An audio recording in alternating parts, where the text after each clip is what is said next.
C'est la dernière audition de la journée où on avait 5 influenceurs présents sur les plateformes numériques et sur TikTok notamment. Donc je rappelle hein, que le choix de ces personnes a été fait notamment suite à une consultation citoyenne qui a été lancée par notre commission d'enquête et suite aux différents signalements que nous avons pu recevoir sur le mail de la commission d'enquête qui est toujours ouvert, lui, commission.tiktok@assemblée-nationale. .fr.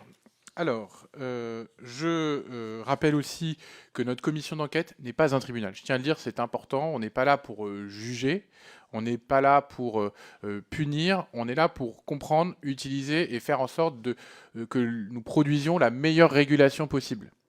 Le but, c'est d'utiliser notamment votre témoignage pour comprendre ce qui peut clocher avec TikTok et plus largement quels sont les mécanismes qui doivent être mis en place, soit au niveau du gouvernement, soit au niveau européen, pour protéger les mineurs de contenus choquants, en particulier sur TikTok, mais pas simplement.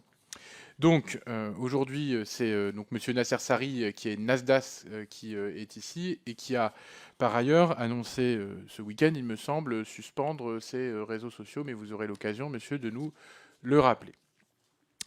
Auparavant, je vous remercierai dans votre propos introductif de pas plus que 10 minutes. Vous pourrez commencer à nous parler, mais voilà, pas plus de 10 minutes.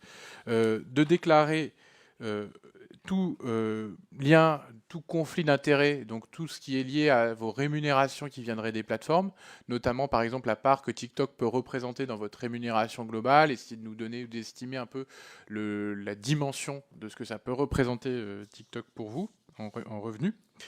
Et je vous rappelle également que l'article 6 de l'ordonnance du 17 novembre 1958 relative au fonctionnement des assemblées parlementaires impose aux personnes auditionnées par une commission d'enquête de prêter serment, de dire la vérité, toute la vérité et rien que la vérité.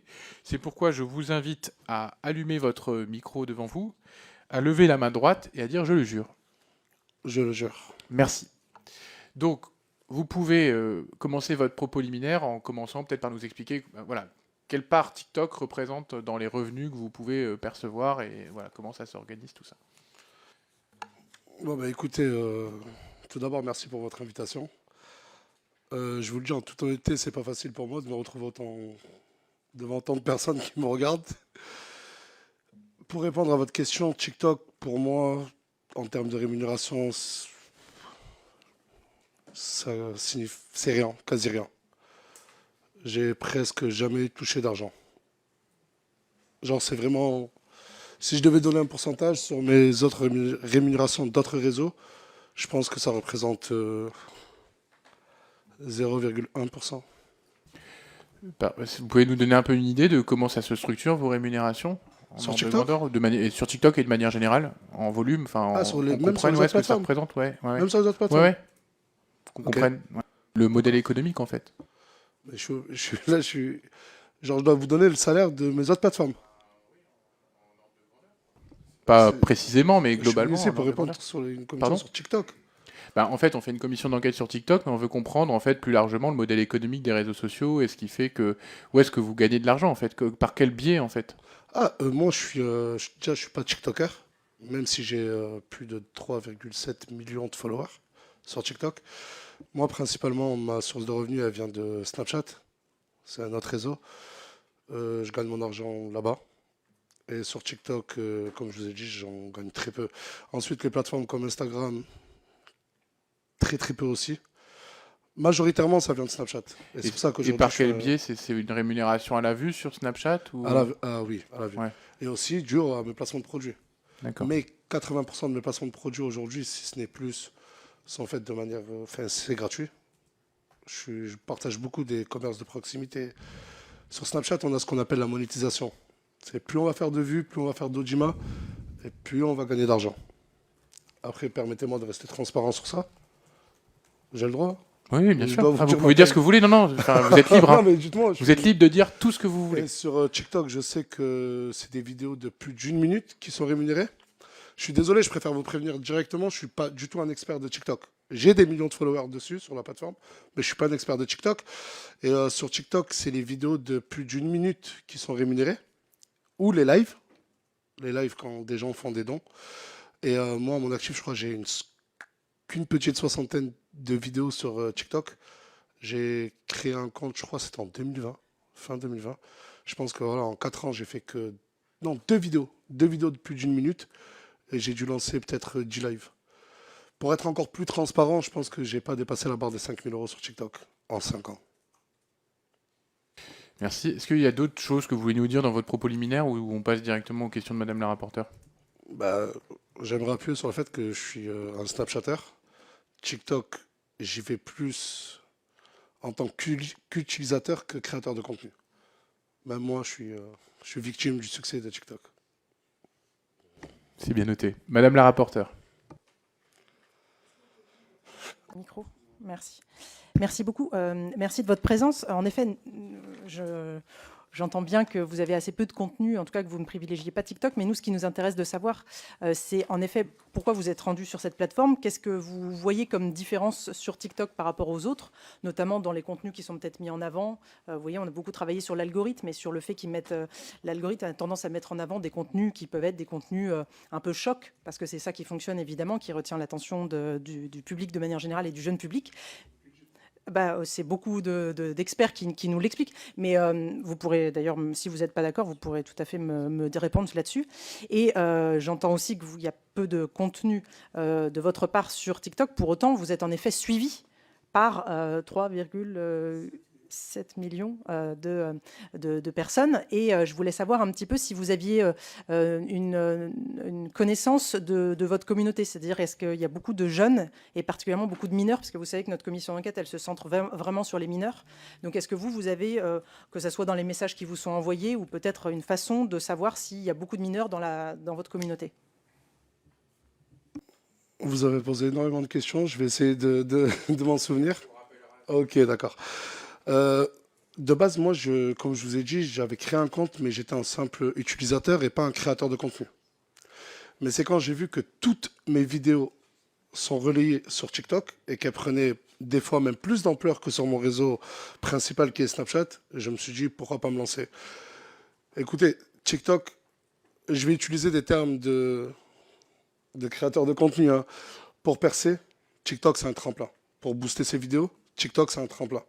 Pour gagner en visibilité et en autorité, ça serait mentir de dire que le réseau principal aujourd'hui, pour avoir plus d'audimat, c'est TikTok. Et sur TikTok, on a ce qu'on appelle des comptes rediff. C'est des comptes qui prennent la création de contenu de plein d'influenceurs, plein de créateurs de contenu, et qui les postent. Et quand je voyais que mes vidéos faisaient des millions de vues à travers ces vidéos, je me suis dit, bah écoute, je me suis dit, bah, vaut mieux que je me lance, et je me suis lancé. Et ensuite, bah, j'ai obtenu l'assertif. Et voilà, et je suis devenu créateur de contenu sur TikTok, mais j'ai posté qu'une 60aine de vidéos. Sur les jeunes, écoutez, je vais être en totale transparence avec vous. Je vais vous dire que je n'ai pas réussi à regarder le nombre de mineurs qui me regardent. En fait, je ne l'ai pas vérifié, mais c'est Hugo Décrypte dans la même commission qui le dit. Et j'ai regardé quand il est passé. Mais après, oui, ça se voit qu'il y a énormément de jeunes.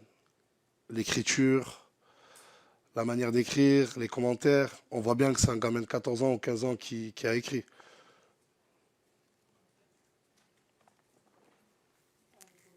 Chaque fois, désolé. Merci beaucoup.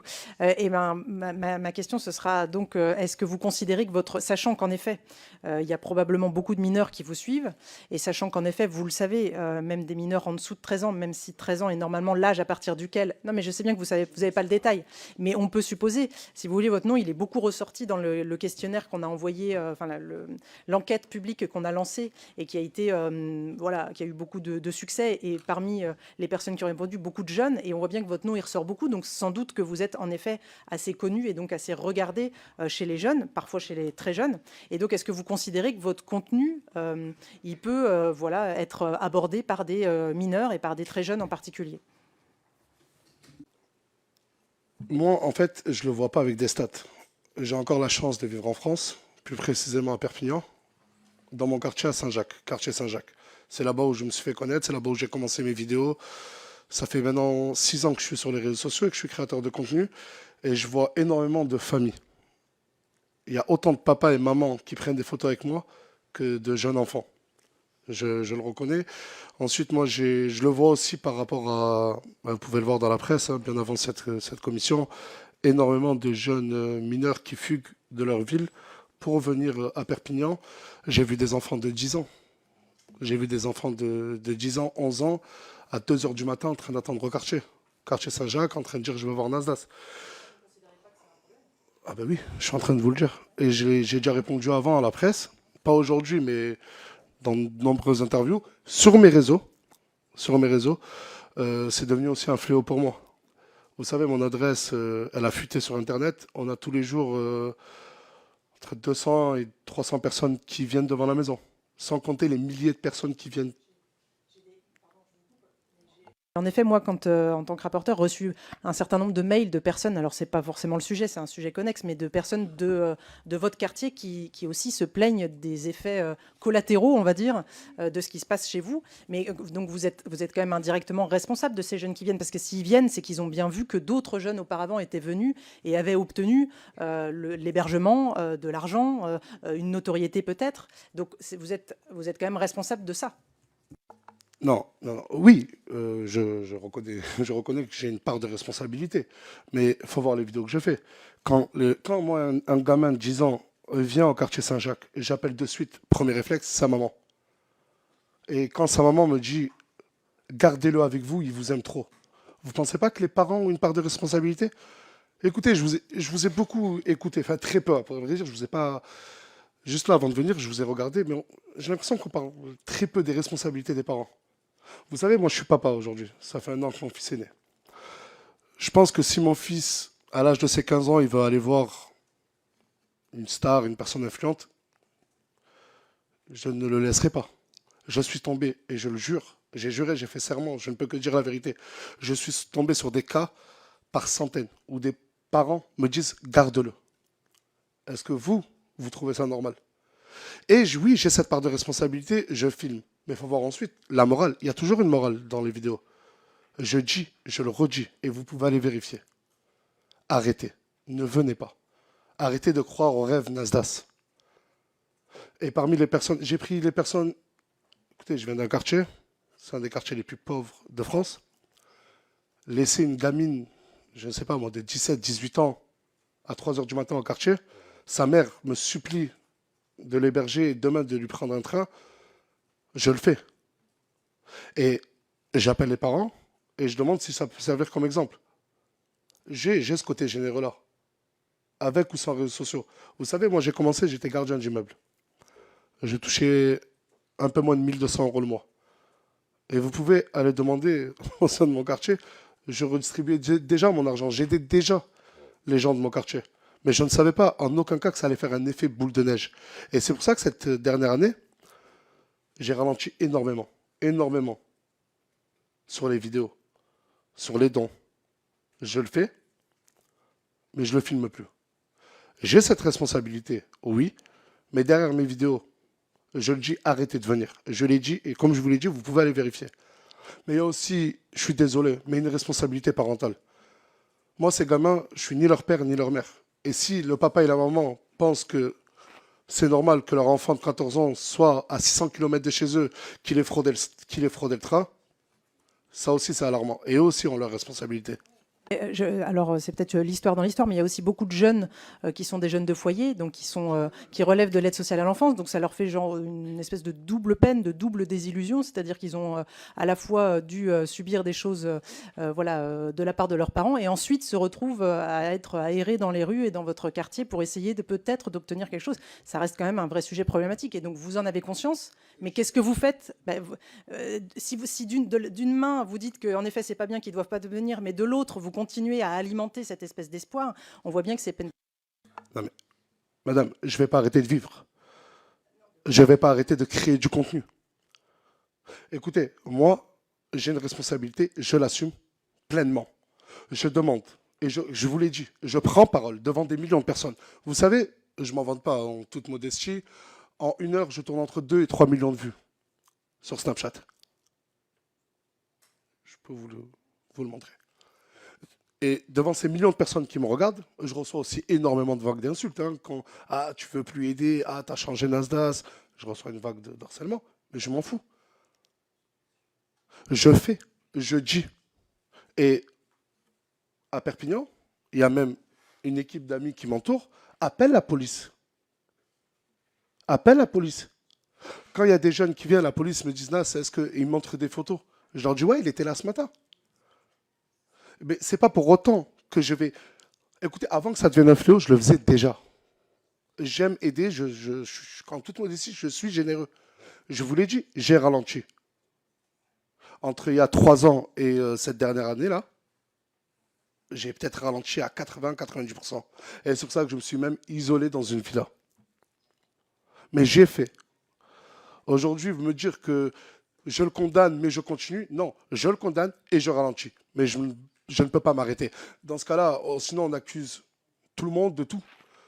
Je suis désolé, j'ai fait des choses, j'ai fait de la prévention. J'ai demandé d'arrêter. Ce qui se passe à Perpignan, avec la police, etc., limite, on les aide des fois à récupérer ces mêmes jeunes. Avant de laisser en effet la place. Oui. Je peux revenir. Et sur les jeunes, c'est vrai qu'il me fait bien de me faire penser, les jeunes de foyer, ça représente beaucoup de jeunes, beaucoup de jeunes. Écoutez, je ne suis pas un expert en tout ce qui est éducation nationale, les jeunes, foyers, etc. Mais j'entends des témoignages venant de ces jeunes. Est-ce que c'est normal que ces mêmes jeunes-là fuguent, quitte à dormir dehors pour venir voir Nasdaq, pour plus se sentir en sécurité des fois que dans certains foyers? C'est peut-être pas une autre question que là qu'il faut soulever. J'ai vu par des vidéos, j'ai entendu des témoignages de ces jeunes-là. Nas, on ne veut pas dormir chez toi. On veut juste être en sécurité dans ton quartier, s'il te plaît. Et j'ai fait serment. J'ai porté serment là, il y a quelques minutes en arrière. Tout ce que je dis, c'est la vérité. Il y a aussi cette responsabilité de l'État. Non? Bien répondre. Oui, non, mais alors pour le coup, je connais très bien ce sujet de l'aide sociale à l'enfance. Il y a une commission d'enquête qui s'est tenue juste avant et que je présidais. Donc le sujet, en effet, n'est pas d'évincer des problématiques que notre pays traverse. Et évidemment, l'aide sociale à l'enfance, c'est un vrai sujet. C'est une politique qui aujourd'hui mérite beaucoup plus de moyens qu'elle n'en a aujourd'hui, mais c'est pas le sujet. Enfin, j'allais dire, vous rajoutez de la misère à la misère, c'est-à-dire que vous ne résolvez pas leurs problèmes à ces jeunes-là. Et puis alors, attendez, je vous laisse réagir à ça, et ensuite, puis après, je laisserai la parole à mes collègues députés. Mais ma question, c'est ensuite, par rapport à ce que vous pouvez expliquer vos propos tenus récemment sur le fait que vous alliez quitter les réseaux sociaux. Est-ce que vous pouvez ensuite nous en dire un peu plus sur les motivations? Je rajoute de la misère. Non, ça, je ne peux pas vous laisser le dire. Ça, c'est pas vrai. Sortez-moi une seule vidéo où j'ai demandé à ces jeunes de venir. Sortez-moi une centaine de vidéos où j'ai demandé à arrêter à ces mêmes jeunes, d'arrêter de venir. Qu'est-ce que vous voulez que je fasse de plus? On peut collaborer ensemble. On peut même, si vous voulez, travailler ensemble. Et dites-moi, vous, ce que je dois faire. Mais non, mais là, c'est moi aussi, je vous pose des questions. Qu'est-ce que je dois faire quoi de plus? Mais dites-moi, parce que c'est bien facile de m'accuser de rajouter de la misère sur de la misère, mais qu'est-ce que je dois faire de plus? Prendre parole. Dans des cas où j'aide la police, des fois même vous savez, mais il y a une réalité de terrain. Vous pouvez pas, je ne peux pas vous laisser dire ça. Je ne leur ai jamais demandé de venir. Oui, non. Mais c'est pas parce que non, mais attendez. C'est pas parce que j'aime. Vous savez, il y a des clips de rap, il y a des films, il y a tout type d'art. D'accord? C'est pas parce que je vois que. Enfin, on va tomber dans la bêtise, je suis désolé. C'est pas parce que j'ai vu que Omar Sy, dans le film Intouchable, il aidait une personne que je vais aller camper devant chez lui. Ah, mais faut. Non, mais dans ce cas-là, non, mais je vous ai prévenu, on va tomber dans la bêtise. Mais non, mais qu'est-ce qu'en fait, vous êtes en train de me demander à moi, créateur de contenu, d'arrêter mon quartier, car ça donne envie à d'autres jeunes sous la responsabilité de l'État de venir. C'est ce que vous êtes en train de me dire? Oui. Du coup, je n'exerce plus mon métier. Du coup, je ne crée plus de contenu. Du coup, vous me dictez ce que je dois créer comme contenu. Ah non, Nazas, tu ne dois pas aider ces jeunes-là parce que ça fait un appel d'air, tout le monde vient, ça crée un effet de boule de neige. Je fais de la prévention. Je demande à ces jeunes de ne pas venir. Mais comme je vous ai dit, je ne peux pas m'arrêter de vivre.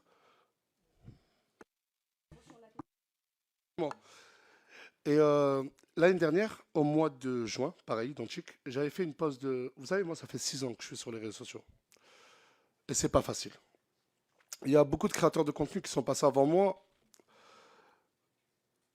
Et vous savez, nous aussi, mentalement, c'est très dur pour nous aussi. Je sais que beaucoup sur Internet vont rigoler, vont dire non mais... Je me suis rendu compte qu'il y a beaucoup de choses que je n'arrive plus à maîtriser. Je le reconnais. Hein. Et j'ai pris une décision, pas la semaine dernière. Cette décision auprès de mon équipe, elle est déjà prise, ça fait 3 mois. Avant même que je sache, parce que j'ai vu que sur Internet, beaucoup disaient que j'arrêtais parce que j'ai entendu que j'étais convoqué à la commission d'enquête. C'est pas vrai du tout. J'ai une vie de famille. Et aujourd'hui, tout créateur de contenu. Et je vais vous demander de vraiment... Nous aussi, notre santé mentale, elle est impactée. TikTok, vous savez, ils ont un algorithme qui est juste incroyable, tout comme les autres plateformes. Vous savez, la santé mentale d'un créateur de contenu dépend aussi beaucoup de son taux d'audience, son nombre de vues. C'est cette course aux vues, cette course à l'audimat, cette course au buzz. Je pense que vous avez déjà tous entendu le terme buzz. La pression, oui. Qui nous pousse des fois, nous, créateurs de contenu, à poster des choses sans même en être conscient, vous voyez. Je ne me dédouane pas du contenu que j'ai pu poster ou ceux de mes collègues créateurs de contenu. Mais on a cette certaine forme de pression. Et aujourd'hui, le métier de créateur de contenu, c'est un métier. C'est un métier. Qui m'a formé à moi à être connu, à avoir des millions de personnes qui me regardent tous les jours, savoir ce que je dois dire, ce que je dois faire. Je ne me dédouane pas, je suis responsable de toutes les erreurs que j'ai pu faire. Mais si à 7 ans en arrière, on m'aurait dit oui, Nasser, un jour tout le monde t'appellera Nasdaq, ton nom de scène, ta vie changera et des milliers de jeunes et de familles viendront te voir, certains viendront tatouer avec Nasdaq sur le bras, je ne l'aurais jamais cru. Personne ne m'a formé à ça. Et aujourd'hui, je pense que pour moi, je ne sais pas si j'arrête totalement, définitivement, mais c'est une décision sage. Et quand j'arrête, là, j'arrête pour peut-être 1, 2 ans, 3 ans, je ne reviendrai pas avant. Ça, c'est sûr. Je perds énormément d'argent. Plus on est actif sur les réseaux, plus on fait de vues, plus on gagne de l'argent. Vous gagnez combien par mois en moyenne? Je sais pas. En ordre de grandeur, vous avez une idée un peu, non?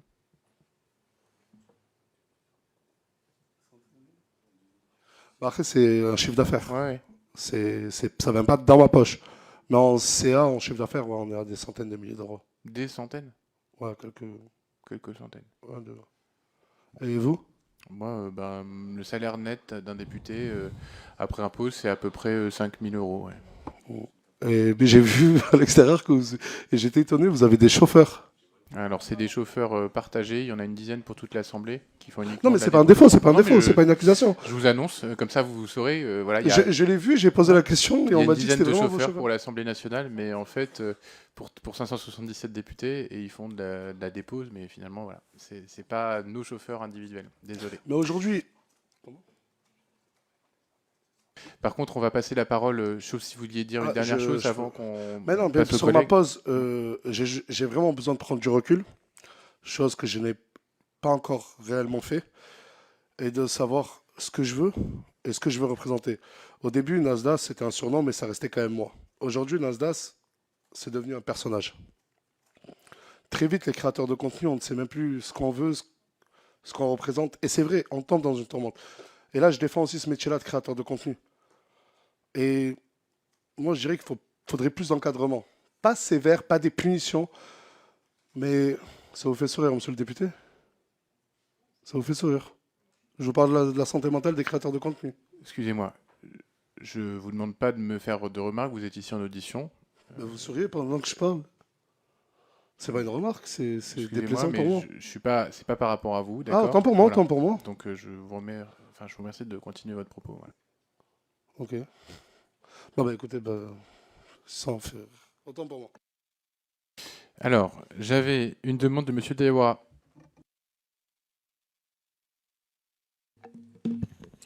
Oui, bonjour tout le monde, chers collègues, bonjour à l'équipe. Juste simplement pour revenir déjà dans un premier temps sur ce que vous évoquiez il y a quelques minutes sur les responsabilités, notamment des parents. Moi, j'en disconviens pas. Bien évidemment, les parents sont aussi les premiers responsables dans l'éducation de leurs enfants. Ensuite, il y a la société et notamment l'éducation nationale, l'ASE, etc. Il n'y a pas de souci là-dessus.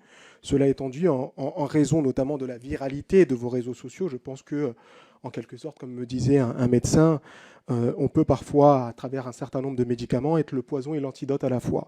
Donc je pense qu'il est quand même important de remettre les choses dans leur bon sens et dans leur contexte. C'est ce qui m'a d'ailleurs amené le 23 avril dernier à saisir l'ARCOM sur différents sujets, et non pas... sur différents sujets, notamment plusieurs publications dans vos contenus. Aujourd'hui, vous êtes l'un des créateurs de contenu les plus suivis sur Snap, avec plus de 9 millions d'abonnés. Et vos vidéos sont massivement relayées, notamment sur TikTok.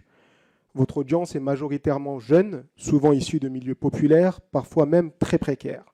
À ce titre, votre rôle dépasse largement celui d'un simple divertisseur. Vous êtes devenu une figure d'identification pour toute une génération qui vous observe, vous imite parfois et vous crédite d'une forme d'autorité.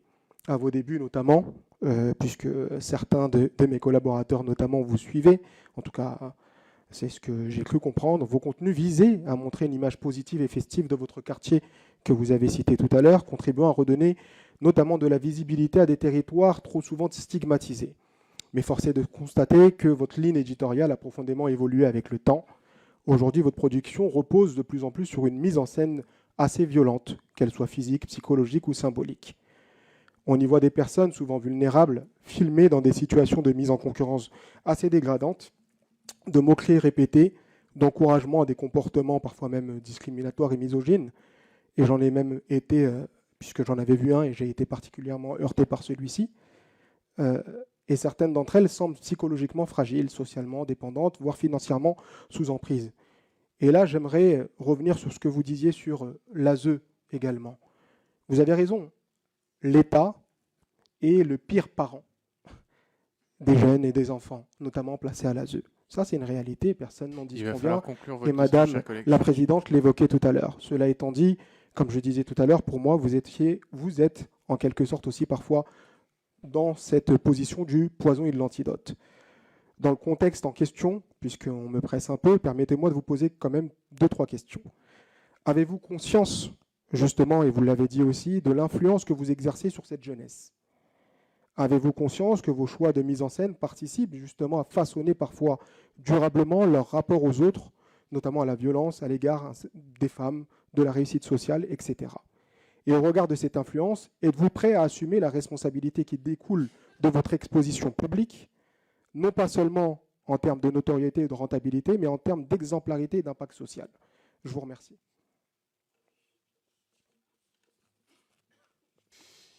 Merci. Je vous laisse répondre.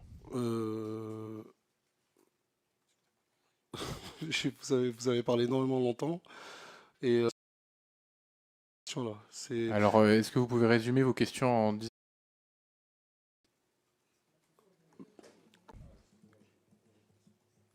Mes questions, c'était: avez-vous conscience de l'influence que vous exercez sur cette jeunesse? Avez-vous conscience que vos choix de mise en scène participent à façonner parfois durablement les rapports aux autres, à la violence, aux femmes, à la réussite sociale?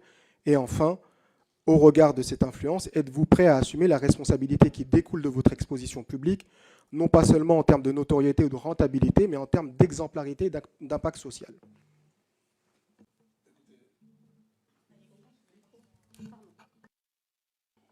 Je vais essayer de répondre à vos questions une par une.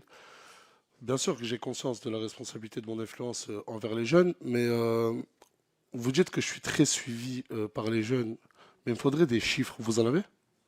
Par les mineurs. Est-ce que vous avez des chiffres?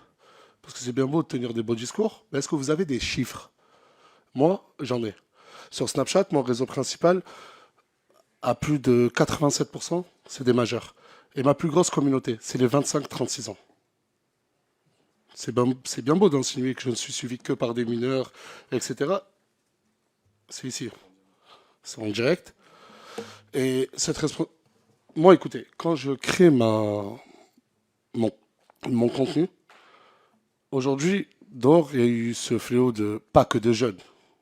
Ce n'est pas une majorité. J'ai énormément de personnes qui viennent sur Perpignan pour voir Nasdaq. C'est très difficile pour moi aujourd'hui d'être une personne normale, entre guillemets, et de pouvoir exercer mon métier à l'extérieur de cette maison-là. Du coup, je suis enfermé avec des amis à moi et on crée du contenu. Que ça plaise ou que ça en déplaise, que ça déplaise, je le comprends. Mais il faut savoir que toutes les vidéos sont... C'est vraiment fait pour divertir les gens. Divertir les gens, et c'est pour ça qu'aujourd'hui, on est regardé par autant de millions de personnes. Certains, comme vous dites, me critiquent, et critiquent ma manière de faire, mais combien y adhèrent? Je pense que bien plus. En toute modestie, bien plus. Et j'ai tellement conscience que ça fait 3 mois que j'ai pris la décision de prendre une pause. Peut-être que je vais revenir, peut-être pas sur les réseaux. Et surtout, si un jour, comme j'ai dit à mes équipes, si un jour je reviens, en toute honnêteté, j'ai dit si un jour je reviens sur les réseaux, je veux clairement changer de terre. Aujourd'hui, je suis comme, c'est vous dire, hein, je suis devenu peut-être aussi un symbole. Et même moi, comme je vous ai dit tout à l'heure sur la santé mentale des créateurs de contenu, peut-être que même moi, je me suis perdu sur ce que je représentais et aujourd'hui ce que je propose.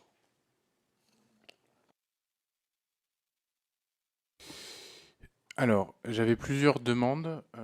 Monsieur Sauter. Merci monsieur. Vous vous qualifiez vous-même de créateur de contenu et donc c'est bien vous-même qui avez fait ce choix de métier de devenir créateur de contenu. Vous avez évoqué le partage à votre insu, de manière délibérée de vos créations de contenu que vous faites sur Snapchat, sur d'autres plateformes. Moi j'aurais souhaité savoir est-ce que vous avez été en mesure de chiffrer ce nombre de partages de votre création de contenu à ce niveau-là. Vous évoquez également le fait que vous vous mettez, que vous devenez un personnage de scène au fil des années de votre exercice de créateur de contenu. Depuis 7 ans, si j'ai bien compris, où vous créez du contenu sur les différentes plateformes, à quel moment vous êtes-vous rendu compte de l'impact que vous pouvez avoir auprès des jeunes? Je ne parle pas des mineurs parce que je parle auprès des jeunes dans leur globalité. Et avez-vous pris conscience avez-vous une prise de conscience suite à cet impact et avez-vous essayé de changer de contenu ou de changer de propos par rapport à l'impact que vous pouviez avoir chez les jeunes? Juste, désolé, votre première question, vous pouvez la répéter s'il vous plaît? Ma première question vient sur vos contenus qui sont partagés sur la plateforme TikTok. Vous avez indiqué que c'était des contenus que vous créez sur Snapchat, si je ne dis pas d'erreur là-dessus, et qui sont partagés à votre insu là-dessus. J'aurais souhaité avoir vos éclaircissements sur ces partages à votre insu sur Snapchat et TikTok. Sur TikTok, il y a des comptes qu'on appelle des comptes rediff. C'est des comptes qui rediffusent, comme je vous ai dit tout à l'heure, pas que mes vidéos à moi, hein, mais toute vidéo virale en fait. Ou même un petit créateur de contenu qui fait peut-être que 5000 vues, il peut voir sa vidéo être prise, être screenée, faire un capture d'écran. Ils font en fait une capture d'écran de notre contenu et ils le repostent directement sur leur compte à eux. Tout simplement. Monsieur, si vous êtes donc créateur de contenu, vous présentez comme vous mettant vous-même en scène sur cette création de contenu, c'est donc de pillage de contenu de la part de TikTok, c'est un vol de votre création artistique. Je ne sais pas si je qualifierais ça comme un vol, mais aujourd'hui c'est devenu normal. Aujourd'hui sur TikTok c'est devenu normal qu'il y ait des comptes rediff. Il y en a par milliers, hein, pas par centaines, par des milliers de comptes qui n'ont ni nom, ni prénom, ni tête. Ils n'ont pas d'identité. Ils s'appellent juste compte rediff ou rediff exclu et qui vont tout reprendre. Ils vont reprendre les vidéos de Nasdaq, ils vont reprendre, je sais pas moi, les vidéos d'autres créateurs de contenu. Et si ouais, vous qualifiez ça de vol, bah... Après, ils m'ont pas demandé la permission. Ça, c'est vrai. Et ils le repostent directement sur TikTok. Et c'est vrai. Aussi, il y a aussi les fins comptes Nasdaq. Il y a énormément d'usurpation d'identité.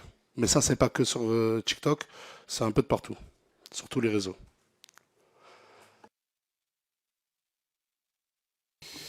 Merci. J'avais Madame Jeuneté à distance.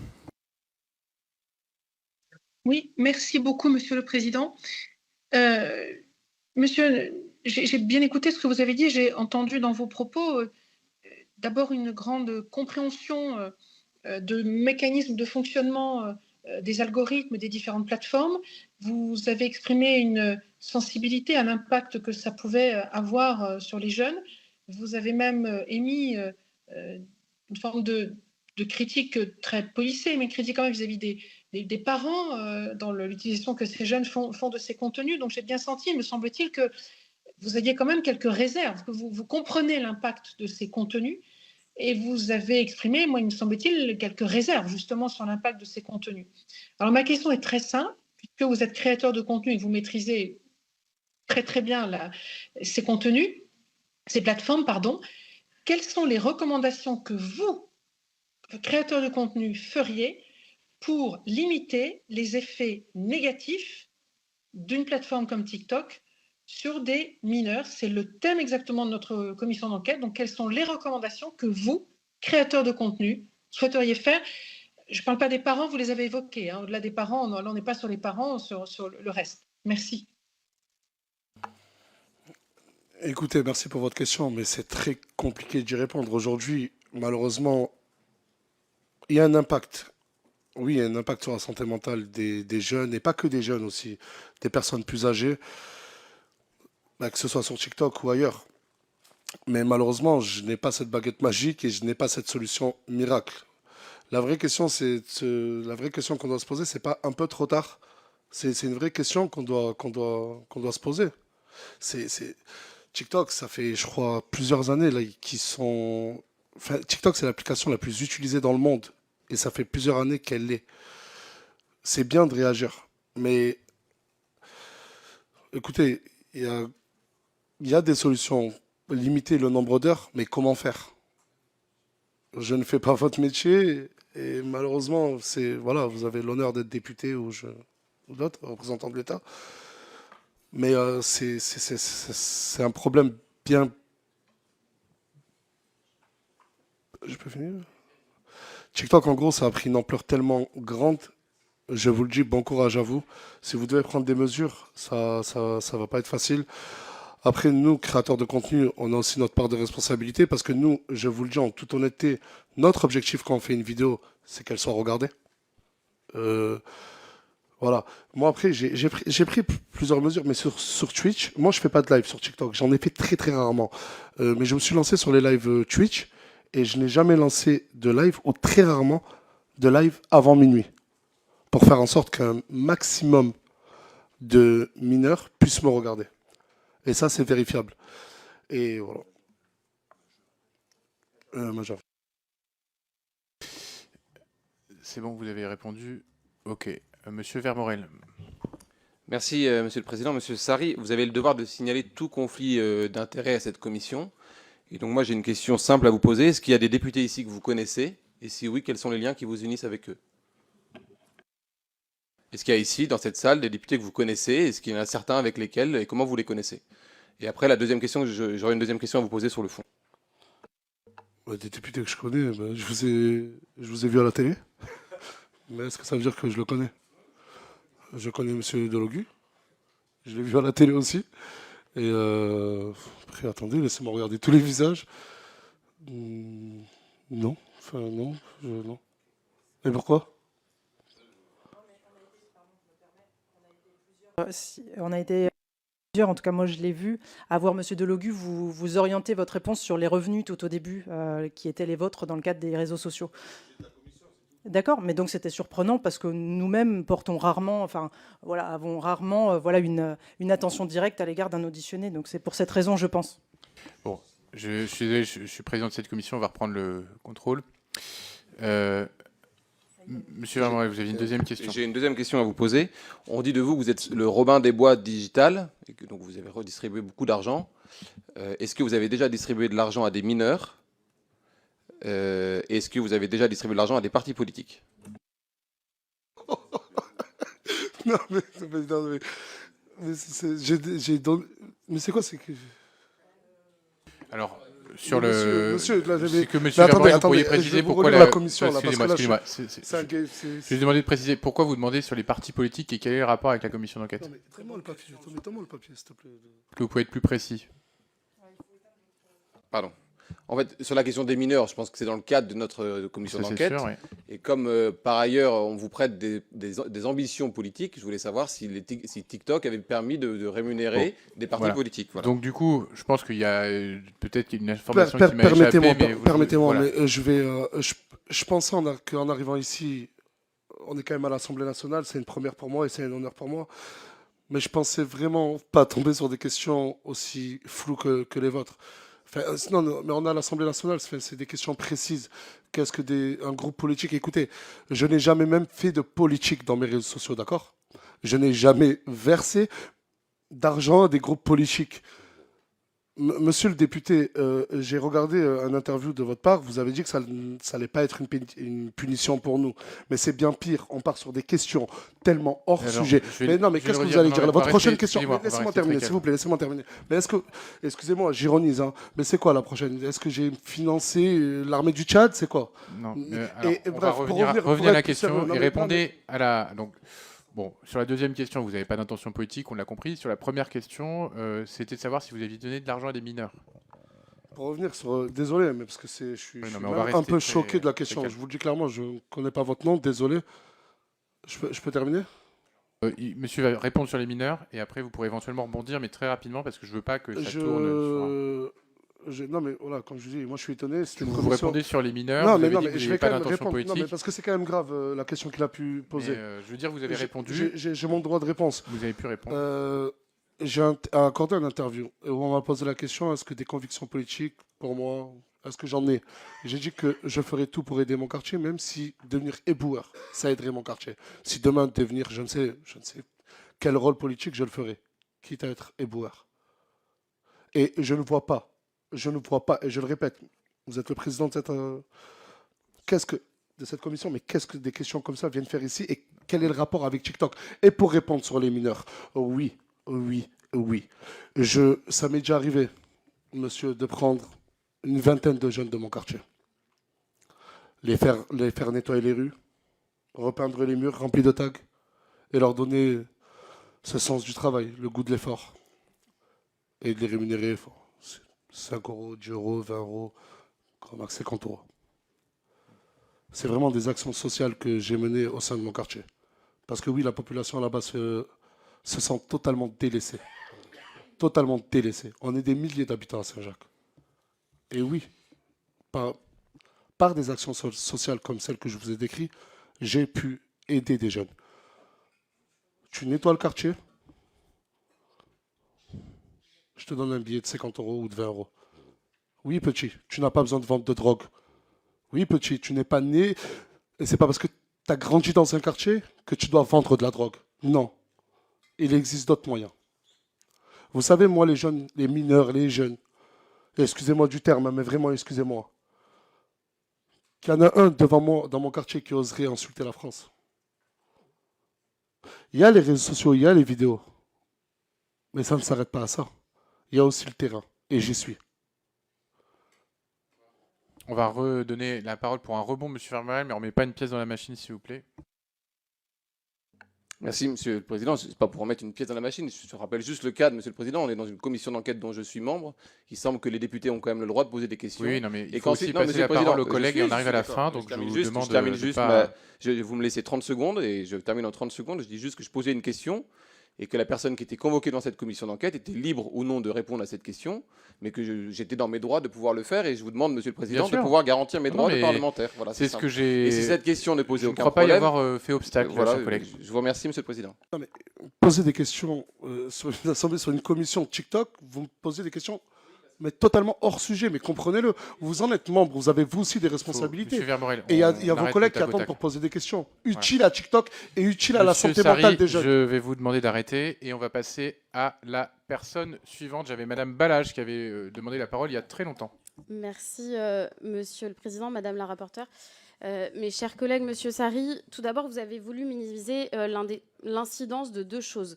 Tout d'abord, l'incidence du réseau TikTok sur vos revenus, mais vous avez oublié de mentionner le fait que TikTok vous sert à capter du public sur Snapchat et par ailleurs que votre compte TikTok est relié à votre compte Snapchat et également à vos lives Twitch. Ça, c'est la première chose que vous avez voulu minimiser. Ensuite, vous nous avez indiqué que vous publiez du contenu parfois sans prendre conscience de ce que vous publiez. Que vous n'êtes pas accompagné. Pourtant, vous avez la possibilité de vous faire accompagner par des avocats, comme vous le faites aujourd'hui, et c'est votre droit, et c'est peut-être même votre responsabilité en tant que personne qui produit du contenu. Alors, depuis plusieurs années, vous publiez du contenu sur les réseaux sociaux, captivant plusieurs millions d'abonnés, comme le ferait une série télé avec des personnages, des intrigues, des rebondissements. Cependant, contrairement à une série télé, vous jouez avec la frontière entre la réalité et la fiction, parfois en brouillant un peu les limites entre ce qui est vrai et ce qui ne l'est pas. Par exemple, vous avez souvent mis en scène des relations amoureuses, réelles ou supposées, dans votre villa, impliquant parfois des mineurs. Je pense notamment à Madame L, qui a été un personnage central pendant plusieurs semaines. Vous et votre communauté, vous l'avez accusée d'être tombée enceinte d'un homme de la villa alors qu'elle était, selon vous-même, largement mineure. Alors cela soulève une question cruciale. Est-ce que vos contenus reflètent uniquement la vérité? Si c'est le cas, entendons-nous bien, nous sommes là alors confrontés à des actes souvent pénalement répréhensibles, tels que des menaces au couteau, des actes de racisme, du harcèlement, de l'exploitation, du détournement de mineurs ou des violences conjugales que vous avez diffusées sur vos réseaux sociaux. Par ailleurs, il est essentiel de considérer les effets psychologiques sur les mineurs exposés à ce contenu, qui peuvent subir des influences néfastes, une normalisation de comportements inappropriés, une perturbation de leur compréhension des relations saines et de la réalité. Ma question est donc simple, elle est la suivante. Vos contenus sont-ils mis en scène, ce qui pourrait remettre en question vos choix éditoriaux, le manque de transparence de votre démarche et vous exposer à des critiques pour avoir largement outrepassé le règlement des réseaux sociaux? Et dans ce cas, il faudrait modérer ou classifier votre contenu pour l'empêcher d'atteindre un jeune public, ou bien montrez-vous la réalité de ce qui se passe dans votre villa, vous confrontant alors à des actes pénalement répréhensibles. Elle n'est pas floue, ma question. Est-ce que c'est vrai ou est-ce que c'est mis en scène? Merci pour votre question. Tout d'abord, vous avez dit que j'ai minimisé mon impact sur TikTok, sur mes revenus. Je peux le prouver. Je peux le prouver. J'ai touché moins de 5 000 euros. Sur TikTok, je peux vous le prouver. En quoi j'ai minimisé? Et pour revenir sur Madame L, c'est ce que vous avez dit? Je ne connais pas, c'est qui? Vous pouvez couper. Là, qui a été accusée d'être... Non, pas Léa, là c'est moi. Leïla, qui a été accusée, ou en tout cas, c'est un personnage, c'est Leyna, Leyna. Mais je ne voulais pas citer son nom parce que ma question, elle ne pose pas sur cet épisode, elle ne repose en réalité que sur une chose, est-ce que vos contenus sont réels ou est-ce qu'il s'agit de mise en scène? S'ils sont réels, il y a des actes pénalement répréhensibles qu'ils sont à l'intérieur. Si c'est mis en scène, alors vous devez la transparence de votre démarche, non seulement à votre communauté, mais aussi aux plateformes de contenu. Juste avant votre question, vous m'avez accusé, moi et des amis à moi, d'avoir mis en scène, d'avoir dit à Leyna, tu as fait semblant d'être... Enfin, nous, on lui a supposé qu'elle était enceinte, c'est ça? J'ai pas compris. C'est elle-même qui est venue. Vous savez, elle, j'ai un droit à l'image, j'ai sa grand-mère qui est sa tutelle. J'ai le droit de la filmer comme elle a le droit de me filmer. Et c'est elle-même qui est venue avec des tests de grossesse et qui est venue et qui a dit « Oui, Nasser, je suis enceinte. » À 16 ans, à 17 ans ou... Oui, elle nous avait menti. Ce qui avait fait scandale aussi sur les réseaux. Non, mais je réponds à votre accusation. Comment? Allez-y, finissez de répondre. Écoutez, moi, quand on vit en communauté, vous voyez, on vit en communauté, on est peut-être des fois une dizaine, peut-être des fois une quinzaine. Et c'est un grand mot de... Des fois, mettre en scène, c'est tirer. En fait, mon contenu, je vais le tirer. Vous voyez? Et là, je ne suis pas dans un tribunal, je suis dans une commission d'enquête sur TikTok, mais encore une fois, on en revient à mon contenu Snapchat. Encore une fois. Et il y a des choses qui sont mises en scène, oui, et d'autres choses réelles. Comme quand j'aide les jeunes de mon quartier, je le fais de tout cœur. Toute personne. Parce que Je crois qu'il n'y a eu que Leïna. Ensuite, les autres jeunes, les autres mineurs, c'est des jeunes de mon quartier. Et dans mon quartier, on est une grande famille. À part Leïna, on peut me citer très peu de mineurs. Ils sont tous majeurs, vaccinés et conscients d'être chez moi. Et ils savent pourquoi ils sont venus. Et ils savent ce qu'ils veulent faire. Aujourd'hui, Leïna, elle est très contente. Elle a plus de, je crois, 1 demi-million de followers sur TikTok. Elle qui... vous savez, quand elle est arrivée chez moi, Leïna, pour vous répondre, elle était sans domicile. Elle n'avait même pas le domicile. Ouais, mais je vous ai répondu. Il y a des... Vous m'avez demandé si c'était la réalité ou si c'était mise en scène. Je vais vous donner un autre exemple. Quand Djibril il jette son téléphone sur sa compagne, qui est un acte de violence conjugale, est-ce que c'est mis en scène ou est-ce que c'est la réalité? Sur Djibril, il se chahute vraiment. Ah oui, non, mais je ne vous parle pas de cette scène-là, je vous parle au quotidien. Au quotidien. Et je savais que dans cette commission, on allait me ressortir cette scène-là qui a beaucoup tourné sur Twitter. Apparemment, les députés passent beaucoup de temps sur Twitter à regarder les vidéos de certains internautes. Cette scène-là, oui, elle a été surjouée, je vous le dis clairement. Beaucoup sur Internet diront que j'ai dit ça pour défendre Djibril. D'autres diront, ouais, il essaye de cacher la vérité. Non, à l'heure actuelle, Djibril et Inès sont ensemble.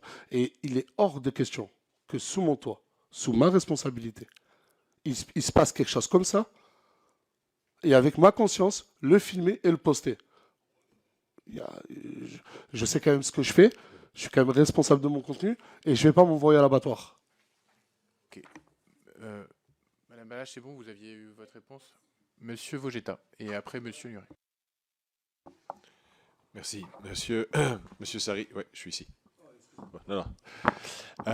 Merci d'être ici et de répondre à nos questions. Effectivement, ce qu'on essaye, nous, de faire, c'est de comprendre les mécaniques. Et je vous suis pas, je vous connais pas.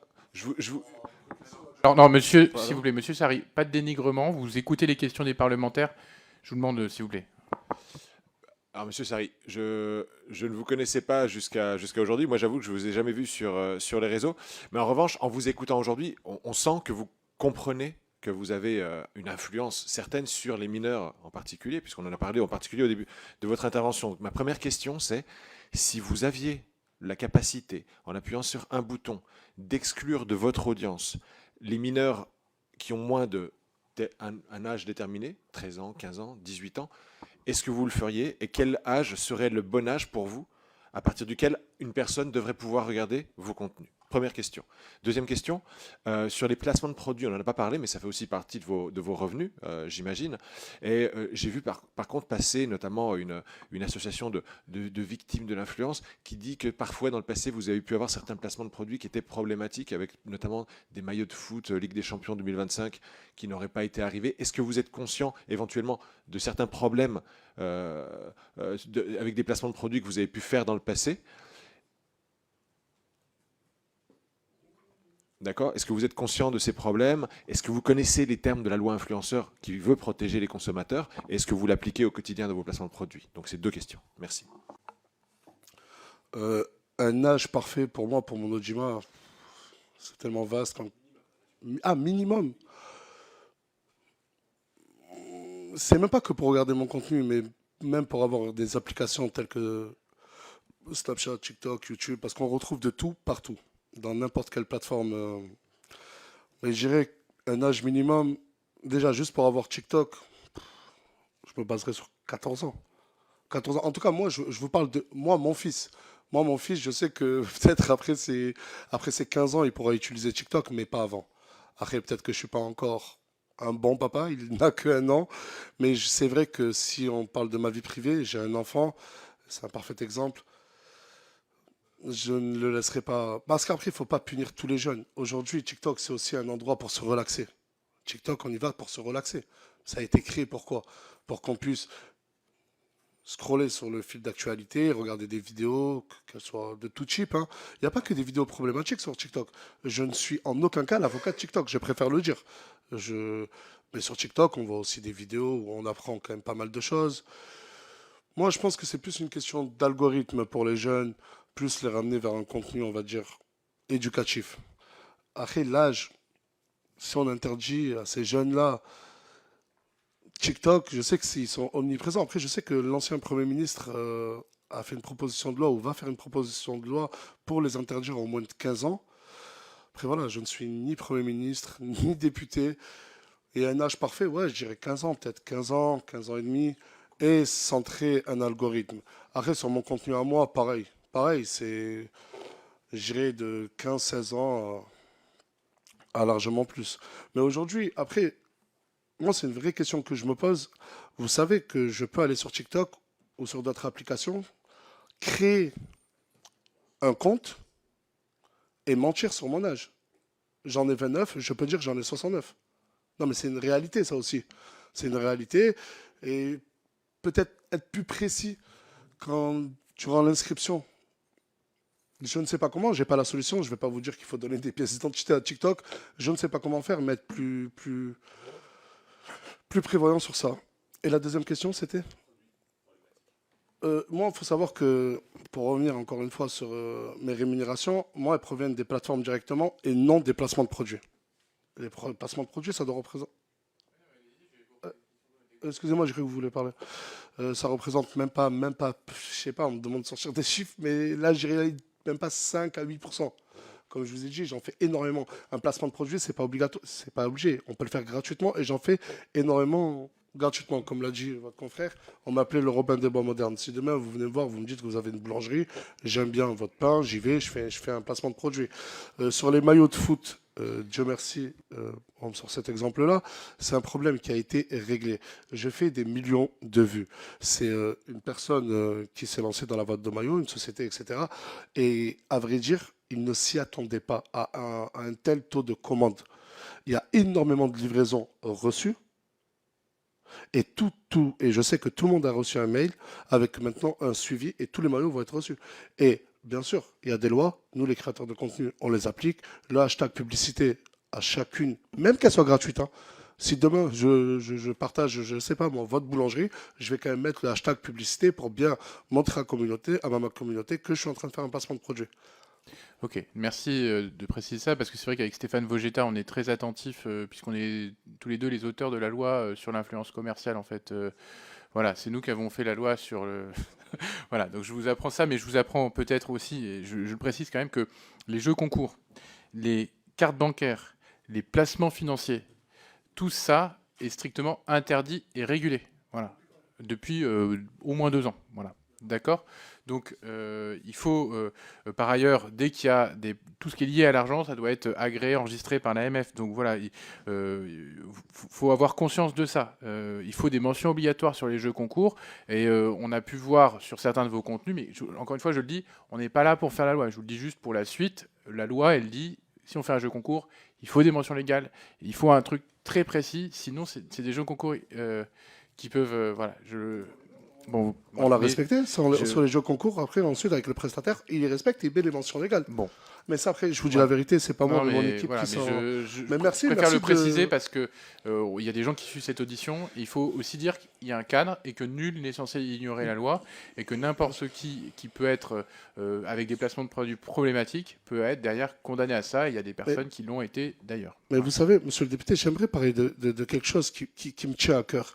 Quand moi, j'avais 110 000 followers, et je parle à vous, hein, si c'est vous qui êtes derrière ces lois, cette loi. Vous savez que, je vous le dis ouvertement, ça va peut-être, il y a des gens sur Internet, vous savez que j'ai déjà partagé du pari sportif, j'ai déjà partagé du trading, je le dis, je plaide coupable. Vous savez qu'il y a beaucoup de familles qui sont venues, qui m'ont dit, Nas, mais on t'a fait confiance, et on a tout perdu dans le trading, des plans financiers. Je vous le dis, dans cette commission d'enquête, personne ne m'en a posé la question, et je l'admets. Et c'est là où j'aimerais revenir, c'est... J'avais 100 000 followers. C'était mes tout premiers mois en tant que créateur de contenu. J'avais démissionné. Je venais juste de démissionner en tant que gardien d'immeuble. Désolé. Et j'aimerais parler de ces pseudo-agences. Je ne sais pas si vous... Et il y en a tellement.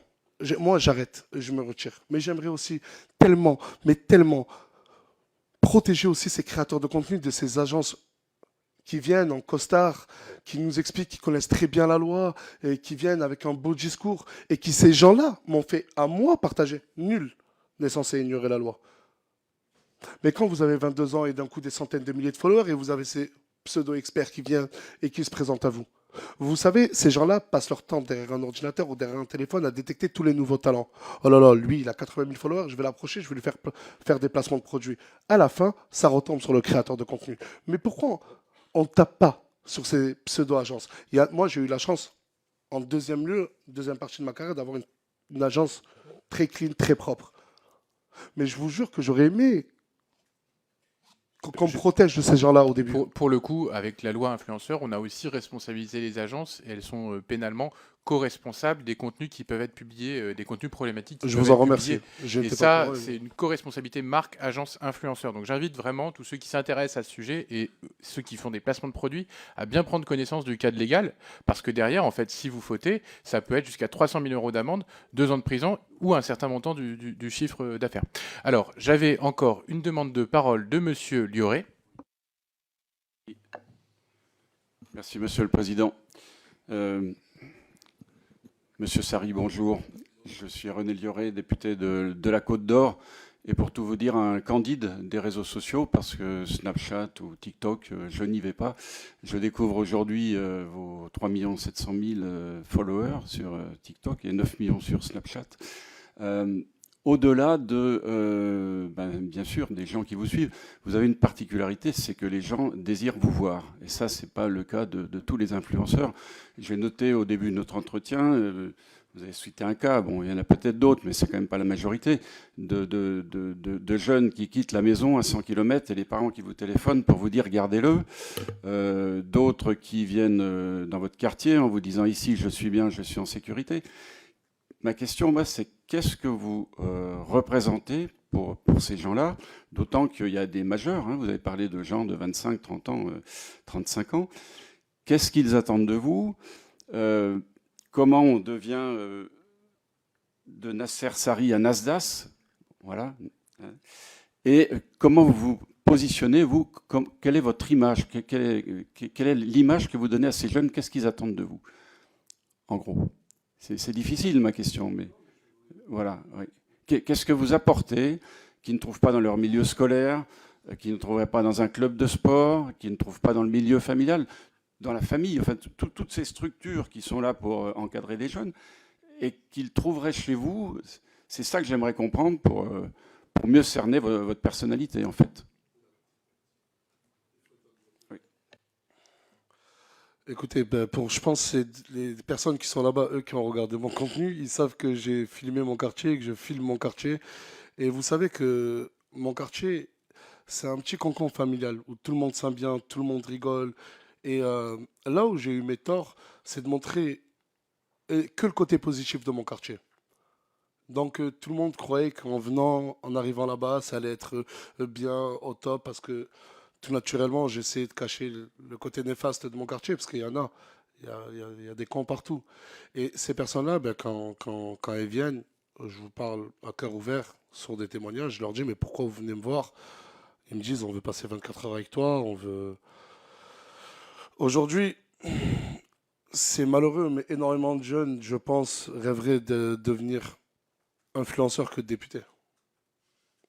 C'est une réalité. C'est une réalité. Beaucoup de Français, il y a une étude qui est sortie il n'y a pas si longtemps que ça, c'est 1 Français sur 2 ne connaît même pas le député de sa ville. C'est une réalité. Aujourd'hui, être influenceur, vous savez, je ne parle pas de moi dans mon cas personnel, mais beaucoup de créateurs de contenu, beaucoup d'influenceurs sont basés sur Dubaï et montrent ces gratte-ciel et montrent ce mode de vie luxueux. Et moi, comme vous avez dit, je suis accessible. Si on veut voir Nasdaq, on a juste à prendre un train et aller voir Nasdaq.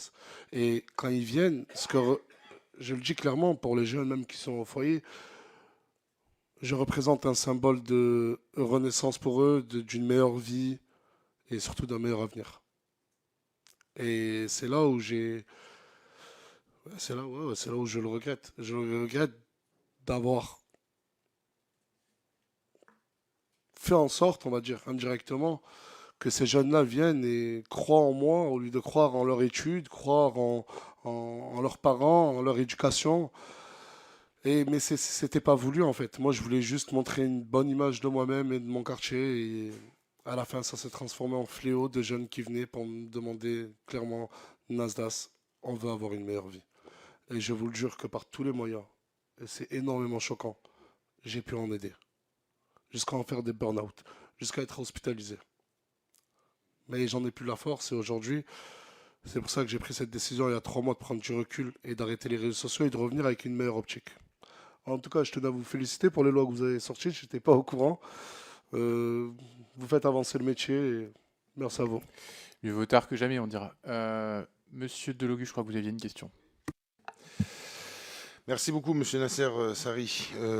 Juste au-delà du fait que je pense que vous êtes extrêmement bien apprécié par la population en France, vous êtes quand même aussi beaucoup critiqué et beaucoup montré du doigt. Je sais, les gens, ils ne sont pas à votre place, donc c'est facile de juger quand ils ne sont pas à votre place, mais j'aurais quand même aimé vous entendre nous donner des exemples sur les mineurs qui sont venus près de chez vous, ce que vous avez fait de façon concrète pour les aider, c'est-à-dire, quand tout à l'heure vous avez expliqué que vous avez eu les parents au téléphone, etc. Donc j'aurais aimé savoir réellement que concrètement ce que vous faites pour ces jeunes. C'est quelque chose qui est valorisant, je pense, pour vous. Et ensuite, le maire qui est donc du Rassemblement national de votre quartier, j'aurais aimé savoir justement si par rapport à cela, c'est-à-dire au fait qu'il y ait des adolescents qui viennent dans votre quartier, s'il a mis par exemple des salles à disposition, des équipes pour pouvoir les recevoir et les renvoyer chez leurs parents, ou est-ce que de la part des services publics, il n'y a eu aucune main tendue. Voilà, ça c'était ma question, mes 2 questions. Merci beaucoup. Pour répondre concernant le maire Louis Alliot de la ville de Perpignan, à ma connaissance, non, il n'a rien mis en place. Et même au contraire, on est déjà passé à la télé quand j'ai essayé de mener des actions sociales pour distribuer des burgers. Même si bon, j'avais pas fait la demande d'autorisation, il venait une trentaine ou une quarantaine de policiers. Non, on est sur toutes nos actions sociales et sur tout ce fléau de jeunes qui vient. Je me retrouve vraiment seul. Vraiment seul. Heureusement que certains policiers viennent et me tendent la main pour m'aider, pour me dire écoute Nas, si tu as des jeunes mineurs, n'hésite pas à appeler ou à faire le signalement. Mais concernant la politique de la ville, non, je ne reçois aucune aide. Et sur tous les mineurs qui viennent, bah écoute, moi je vais pas mentir, je vais vous dire la vérité, c'est soit on prévient les autorités compétentes, ou soit c'est une minorité, hein, parce que c'est énormément de cas. Des fois, on a peut-être 80 jeunes qui viennent. Pas mineurs, des fois, c'est à 20 ans, on est encore jeune. Hein. Mais il y a des fois, je les prends, je vais leur acheter une tenue, des habits, je vais leur acheter une paire de chaussures, parce que beaucoup viennent avec des chaussures trouées. C'est une pauvreté incroyable. J'ai pu voir. Je leur achète des habits, je leur fais prendre une douche. Rien de grandiose, hein, mais j'essaie vraiment d'aider. Et aussi des personnes malades. Parce que ça, depuis tout à l'heure, on n'en parle pas, mais j'ai aidé énormément de mineurs qui viennent, par contre, eux, avec leurs parents, où on a pu financer des opérations directement ou indirectement. Mais bon, ça, apparemment, tout le monde a oublié de le dire. Juste, moi, j'ai le regret, j'aurais plus... Bon, je sais que là, on n'a plus le temps, mais j'aurais aimé qu'on parle plus de l'algorithme, TikTok, etc. Je m'étais préparé sur ça. Non, mais on peut prendre un peu de temps. Toutes les questions ont été basées sur Nasdaq. Et j'ai vraiment l'impression que les 45 minutes, ou même plus, n'ont servi à certaines personnes que pour attaquer Nasdaq. Je vais finir mes propos. Ouais, et puis après, on passera... Je vais vous poser j'ai des questions. Je sais que... Bon, je ne sais pas si... Il y a eu plus de monde quand c'était Nasdaq. Je ne sais pas si beaucoup sont venus parce que c'était le personnage Nasdaq, ou beaucoup sont venus pour faire avancer les choses. J'ai tous les reproches du monde. On peut tout me faire. Je vous regarde droit dans les yeux et vous avez raison. Vos questions, vous avez raison de les poser. C'est légitime, c'est vrai. Mais moi, je pensais vraiment qu'on allait aussi parler de l'algorithme, des algorithmes TikTok, etc. On va en parler. Mais ça fait plus de 45 minutes. Oui, mais sauf que vous êtes le dernier, donc vous avez le privilège, si vous avez encore quelques minutes, de pouvoir rester avec nous. Si vous voulez en parler, si vous le souhaitez.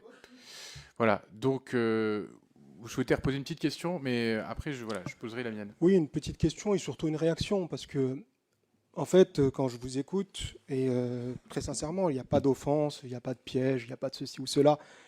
Moi aussi, je viens d'un quartier extrêmement sensible, et en gros, on n'est pas là pour dribbler les uns et les autres. On est là surtout pour comprendre, pour accompagner, pour faire évoluer les choses.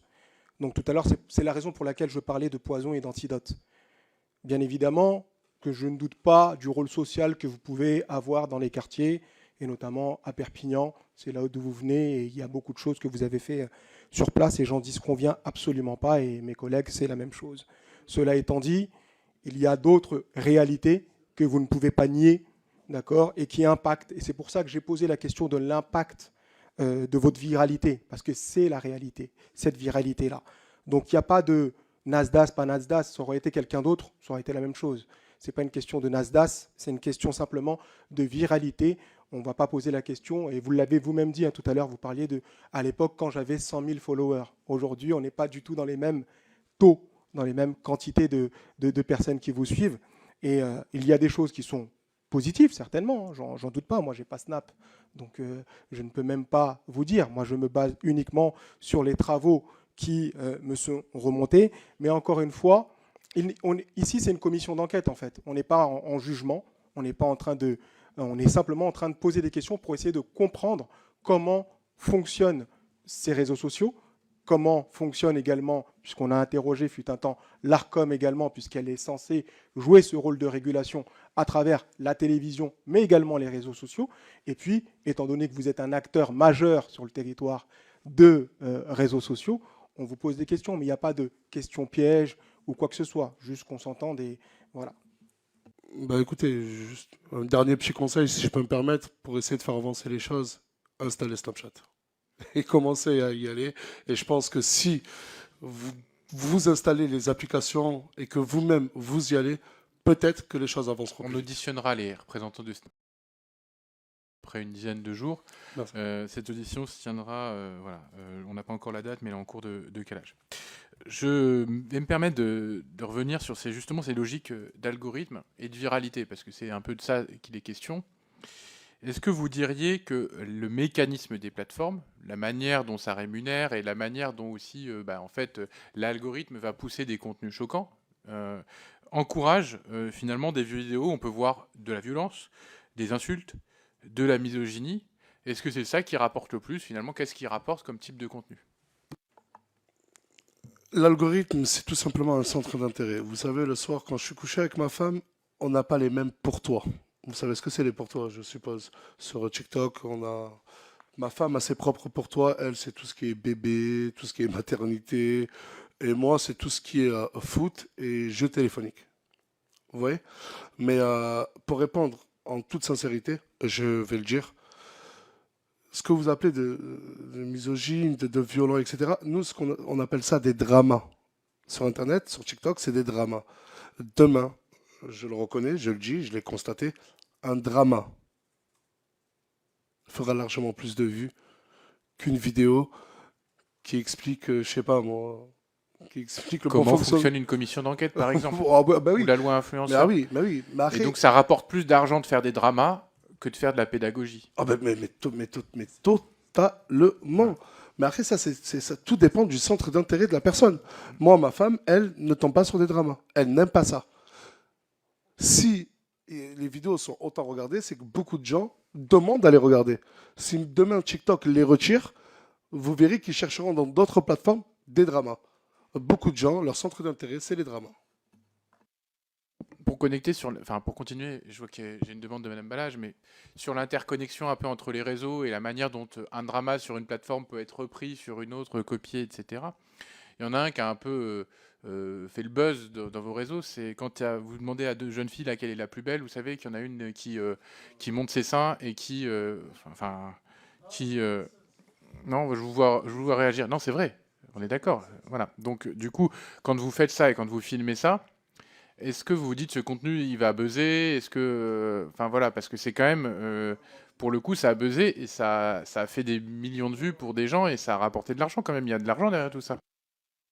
En tant que bon père de famille, je suis tentant de beaucoup de neveux et beaucoup de nièces. Et je n'ai pas envie que mes neveux et nièces, le lendemain, quand ils se réveillent, ils voient la poitrine d'une fille qui était à mes côtés. Ça, c'était sur une plateforme qui s'appelle Twitch. C'est une plateforme de live en direct. On est avec nos vidéastes. Personne, je le dis bien, personne, j'ai fait serment de ne pas mentir, s'y attendait. Et c'est pour ça qu'on a directement coupé le live et on a remis un live 5 minutes après et on s'est excusé et on a supprimé toutes les rediffusions possibles dans l'instantané. Mais ça, c'était pas volontaire. Mais malheureusement, ça produit quand même de la malheureusement, viralité. ce n'était pas voulu de ma part, loin de là. On peut dire que je mets en scène et tout, mais pas de là à m'accuser que la personne qui a montré c'est ça. C'est moi qui lui ai demandé de faire ça, même si personne ne m'en a accusé. Mais malheureusement, je dis bien, malheureusement, on était en TT sur Twitter. Est-ce que vous avez des éléments supplémentaires que vous souhaitiez ajouter sur le fonctionnement de l'algorithme? Non. Ok. Madame Bala, j'avais une dernière question et puis on mettra fin à cette audition. Oui, alors peut-être pour repréciser ce que vous appelez drama, ce sont des épisodes de harcèlement moral ou physique qui peuvent avoir lieu sur les réseaux sociaux.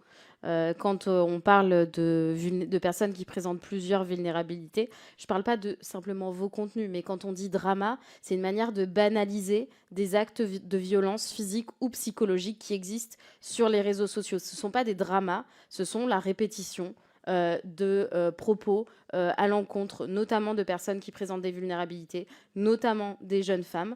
Mais je voudrais aussi, pourquoi est-ce qu'au moment où il y a des propos qui sont, par exemple, un enfant noir qui a été qualifié, je crois que c'était en avril, mi-avril, le 15 avril, de banania sur votre plateforme, un enfant noir qui a été qualifié publiquement de banania, ce qui est un propos raciste. Attendez.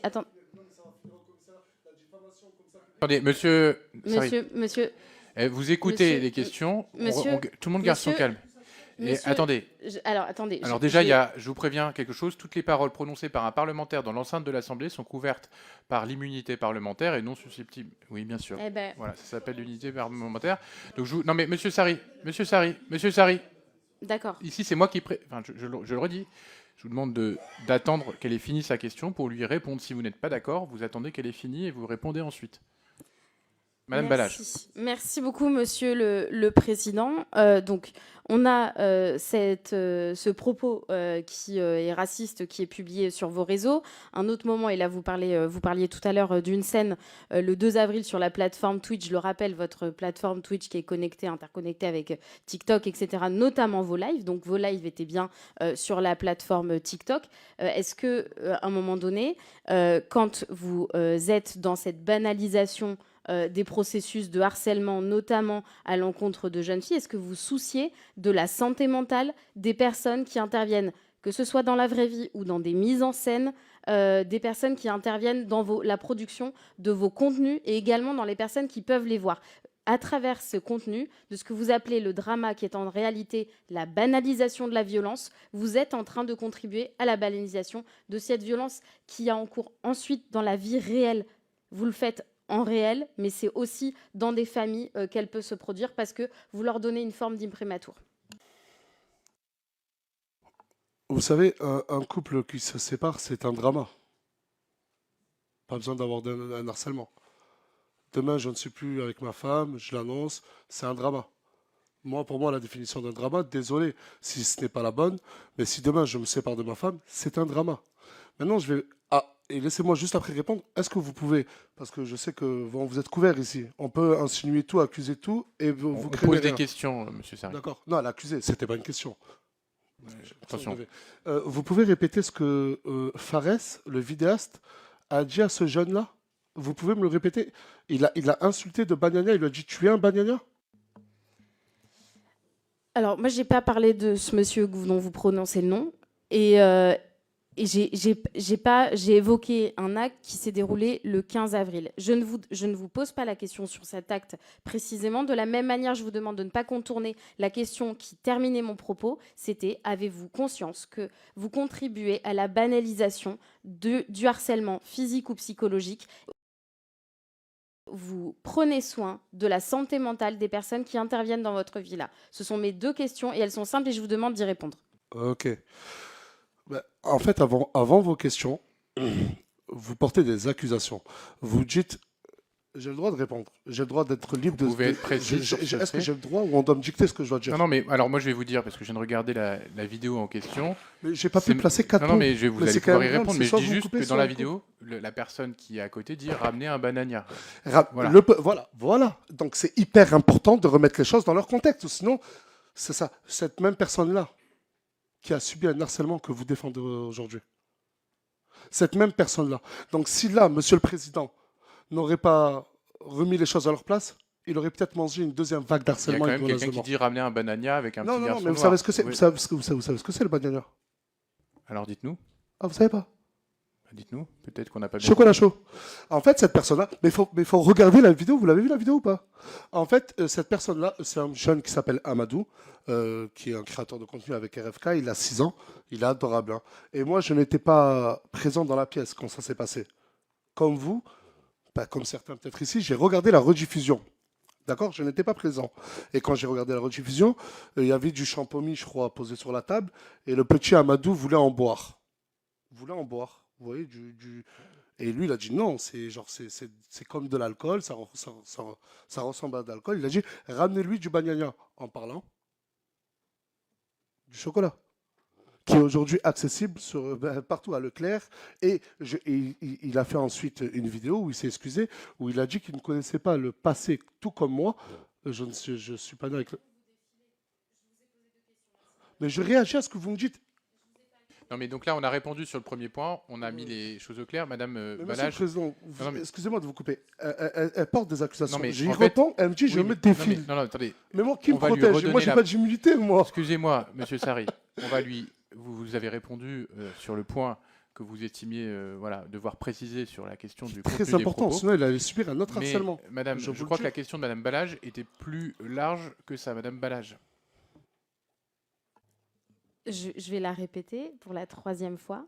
Est-ce que vous avez conscience que votre contenu participe à la banalisation de processus de harcèlement physique ou psychologique? Première partie de la question. Deuxième partie de la question. Comment vous assurez-vous de la bonne santé mentale des participants de votre création de contenu à la villa, que ce soit la réalité ou des mises en scène, comme vous nous l'avez dit tout à l'heure? Écoutez, mon contenu, pour moi, en aucun cas, il incite à l'harcèlement de qui que ce soit. Moi-même, le premier, j'ai subi un harcèlement via mes propres vidéos. Et je peux vous dire que je n'ai pas incité les gens à m'harceler moi-même pour une création de contenu. Donc, je n'incite personne à aller harceler personne. Qu'on soit très clair là-dessus. Et la santé psychologique des personnes majeures qui sont chez moi, tout comme moi, il y a quelque chose qui s'appelle l'amitié. Le soir, qui ça? Qui ça?